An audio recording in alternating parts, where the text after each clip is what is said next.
எப்போம்மா ஓட்டு போட்ட காட்டு? யாருக்கு ஓட்டு போட்ட? விஜய் மாமாக்கு. விஜய் மாமா ஓட்டு போட்டியா? ஓட்டில எப்போம்மா ஓட்டு போட்ட? அது போலியோ ட்ராப்ஸ் வச்சாங்க, கை வாயில ஊத்துனாங்களா போலியோ ட்ராப்ஸ், அதுக்கு உனக்கு மார்க் பண்ணியிருக்காங்க. ஓட்டு இல்லை. போலியோ ட்ராப்ஸா ஓட்டு போட்டாங்களாம்மா? உனக்கு என்ன வயசு அது ஓட்டு போட்டிருக்க சொன்ன விஜய் மாமாக்கு? ஓட்டு போட்டியா? யாருக்கு விஜய் மாமாக்கு. போட்டியா ஓட்டு? போட்டா கைங்க படம். மை வச்சு அமிச்சிட்டாங்களா? இல்லை ஓட்டு. ஓட்டு போட்டியா? போட்டேன். என்ன சொல்லி போட்ட? சின்னதாயிட்டா போடுவாங்கப்பா நானெல்லாம். சின்னதாயிட்டு அதனால போட்டியா ஓட்டு?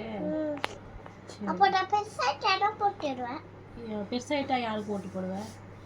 விஜய் மாமா. சின்னதாக இருக்கும்போது யாருக்கு போடுவேன்? விஜய் மாமா. இப்பயும் விஜய் மாமாவுக்கு, பெருசாயிட்டாலும் விஜய் மாமாக்கே போடுவியா? விஜய் மாமா தாத்தா. விஜய் மாமா தாத்தா ஆகிட்டு பேருக்கு போடுவியா? அது வரைக்கும் அவரே உட்காந்துப்பாரு ஆட்சியில்.